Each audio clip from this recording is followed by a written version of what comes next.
Saya barusan Andi Gumala memperhatikan dengan seksama highlight yang baru kita tampilkan tadi, berharap sebenarnya hasilnya berubah. Berbanding Jadi terbalik Indonesia ya. mencetak gol, Irak yang kalah begitu. Jadi mimpi kita untuk melaju ataupun berlaga di Piala Dunia 2026 masih ada. Memang manusia boleh bermimpi, Iya. tapi takdir berkata lain. Betul, bijak sekali ya untuk menghibur diri karena Sedih, sudah begadang sedih, tapi udah begadang. ternyata Maka ini kalau dihapus makeup mata masih bengep. aneh. Udah begadang, nangis lagi kalah Indonesia lawan Irak tadi pagi, ya kan? Kita akan bahas dengan narasumber kita yang sudah hadir di studio karena meskipun kita kalah, mungkin sama dengan netizen, supporter, unek-uneknya mari kita tumpahkan sekarang nih. Pas banget nih ada sosok yang memang dicari-cari sama netizen di pagi hari ini yang hadir di studio TCI. Iya, sudah ada di sini Bung Tommy Welly atau Bung Toel. Selamat pagi, Bung Toel. Pagi Mala, Pagi, Lipus, pagi. Kemudian ada juga Bang Andi Bahtiar Yusuf, pengamat sepak bola juga. Selamat pagi. Pagi, Bang Ucup. Pagi. Jadi Andi Gumala mau dipilih yang mana dulu? Sebentar, kita tahan dulu Oke. karena kita mau tahu bagaimana situasi yang menyaksikan langsung nih di Oh, Jeddah Arab iya. Saudi. Ada WNI di Arab Saudi, Mas Lukman Hakim yang tadi baru saja menonton di stadion. Selamat pagi waktu Indonesia, Bang Lukman. Selamat pagi waktu Arab Saudi ya, di Saudi jam 3 pagi. Ya, di sana jam 3 dini hari nih Ya, ada di perbedaan Arab jam. Saudi. Beda satu, ya. Bagaimana, Mas Lukman? Ya, Pasca sebelumnya nonton saya dan mengucapkan terima harus kasih. menelan kekalahan timnas. Ya, terima kasih Mbak Malah ya. Sebelumnya saya mengucapkan terima kasih kepada TV One atas kesempatan ini. Dari Jeddah, saya Ahmad Lukman Hakim, mahasiswa Universitas King Abdul Aziz, juga ingin mengirimkan salam hangat dari kami para diaspora Indonesia di Arab Saudi. Tentunya kami para diaspora selalu menantikan laga demi laga dari timnas Indonesia untuk bisa masuk ke ajang Piala Dunia. Dan semalam kita menyaksikan pertandingan timnas Indonesia melawan timnas Irak di King Abdullah Sport City Stadion Al-Inma yang merupakan stadion dan lokasi yang sama ketika timnas berlaga melawan Arab Saudi 3 hari yang lalu ya. Tentunya Mbak dan Mbak Mala dan Mas Philips ya, kalau kita lihat pertandingan semalam itu dimulai pukul 22.30 waktu Saudi, lebih telat 2 jam dari pertandingan sebelumnya melawan timnas Arab Saudi. Namun demikian, semangat penonton Indonesia benar-benar luar biasa. Tribun Indonesia penuh sesak dan sangat jauh lebih ramai ketimbang tribun pendukung Irak yang masih banyak kosong.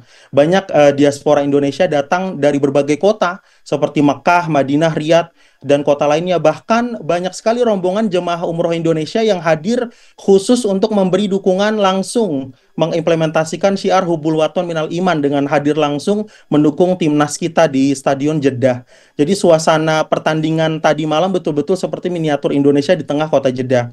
Oke. Yang menariknya Mbak, kalau kita bandingkan dengan laga sebelumnya melawan Arab Saudi pada tanggal 8 Oktober, yang mana pada tanggal 8 Oktober ketika timnas melawan Arab Saudi banyak sekali kendala seperti gate stadion yang masih ditutup di detik-detik menjelang pertandingan sehingga supporter Indonesia terpaksa menerobos gate stadion. Tapi malam ini situasi malam ini jauh lebih tertib dan sangat kondusif. Oke. Kali ini gate stadion dibuka lebih awal, arus masuk lancar, pengaturan penonton jauh lebih baik. Artinya ada perbaikan nyata dari penyelenggara dan pihak keamanan Arab Saudi, Mbak. Nah, tentunya juga ini setelah banyak laporan dari otoritas Indonesia di Arab Saudi ya, dari KJRI, dari KBRI ya, agar tidak terjadi lagi upaya mempersulit supporter Indonesia untuk menuju main arena. Sehingga alhamdulillah semua supporter timnas tadi malam bisa menikmati pertandingan dengan aman dan nyaman. Seperti itu, Mbak. Baik, Lukman. Salah satu yang cukup menarik di momen pertandingan antara Indonesia melawan Irak adalah di mana salah satu supporter ataupun mungkin supporter Indonesia juga melakukan pelemparan botol ke dalam lapangan. Mungkin Lukman juga bisa ceritakan sebagai salah satu penonton yang hadir di sana juga sebenarnya apa yang kemudian memicu atau mematik para supporter Indonesia untuk melemparkan botol-botol minuman ke area lapangan seperti itu?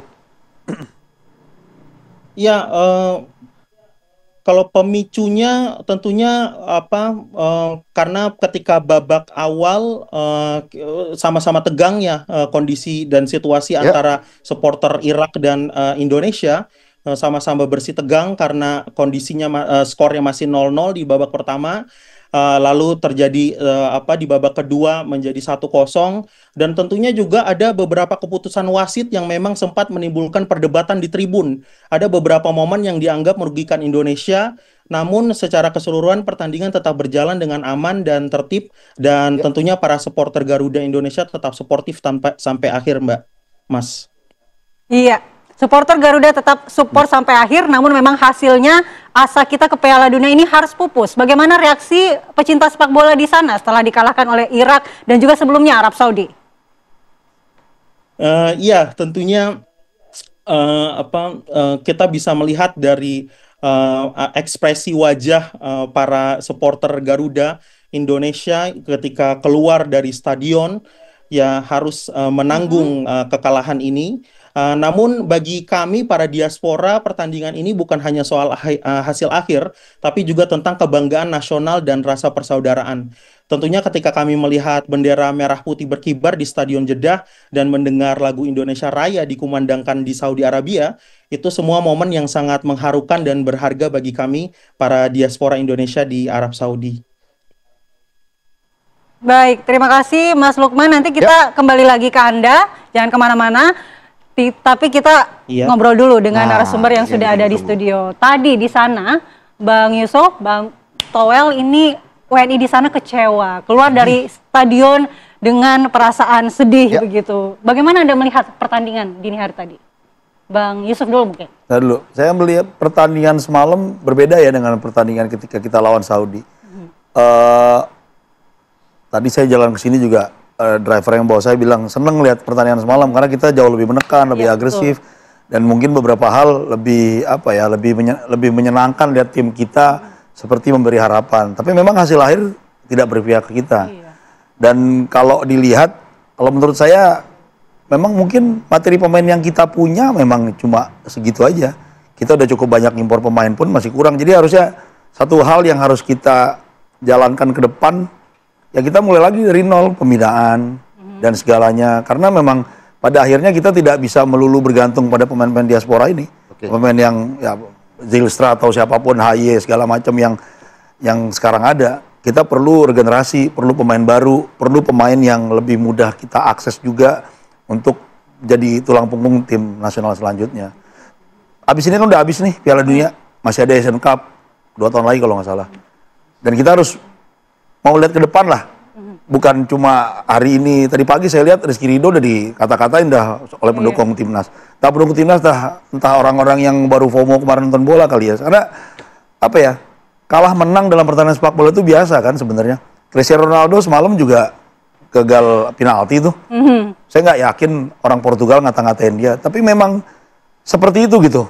Pertandingan olahraga, sepak bola, ada kalah, ada menang. Semua orang harus siap bisa menerima kekalahan. Tapi Bang Ucup sendiri melihat hasil di pertandingan melawan Irak ini, jadi ada di sisi mana? Apakah memang juga salah satu yang merasa cukup puas melihat pertandingan malam tadi, atau memang masih ada yang, wah masih kurang nih kayaknya untuk diperbaiki begitu?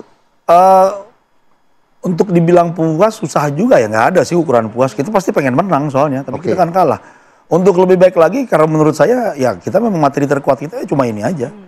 Bahkan ketika saya lihat kita kan terus rekrut pemain baru untuk timnas kita ya, naturalisasi. Dan mungkin stok emang udah habis. Tapi kan hasilnya melaju ke putaran 4 kualifikasi zona Ya Asia. putaran 4 karena sistem kualifikasinya sampai 4 sampai 5. Biasanya kan cuma 2-3, 2-3. Bahkan biasanya di putaran pertama juga sudah keteteran. Benar, maksudnya biasanya kan kualifikasinya tidak sepanjang ini. Karena jumlah peserta Piala Dunia dari Asia ini ada 8. 8,5 sampai 9, satu lagi kan. Biasanya kan cuma berapa sih? 4 ya? 4-3, 4-3. Artinya mah putarannya ada penambahan ini. Artinya menurut saya terminologi putaran 4-5 itu kan dibikin oleh sistem yang karena lebih panjang prosesnya. Dulu persamaan ini adalah tahun 85 ketika kita nyaris lolos ke 86. Itu masih 2 pertandingan lagi. Andai kita menang dengan Korea, kita akan berhadapan dengan Jepang yang waktu itu ngalahin Hong Kong kan gitu. Itu pun cuma 2 babak. Jadi sampai 4 yang baru sekali ini. Jadi maksudnya apa ya, melaju sejauh inilah mungkin. Sedekat ini ke Piala Dunia. Tapi apakah ada proses perkembangan menuju ke yang lebih baik atau seperti apa Bang Ucup? Kalau proses nggak ada lah. Kita semua tahu pemainnya kan instan semua. tim nasional kita kan seperti klub. Setiap kali mau ada pertandingan baru, selalu akan ada pemain baru. Ya. Lawan, saya yakin lawan kita nggak bisa ngecek cara main Emiliano Zylstra misalnya. Jonathan misalnya, atau siapa Romeni. Karena kan videonya nggak ada. Karena nggak pernah main di timnas kita sebelumnya. Selalu ada pemain baru yang datang. Kan caranya instan, kita semua tahu. Dan kita semua mengamininya, karena semua bilang kita pengen ke Piala Dunia tahun 2026. Jadi kalau caranya ya enggak lah.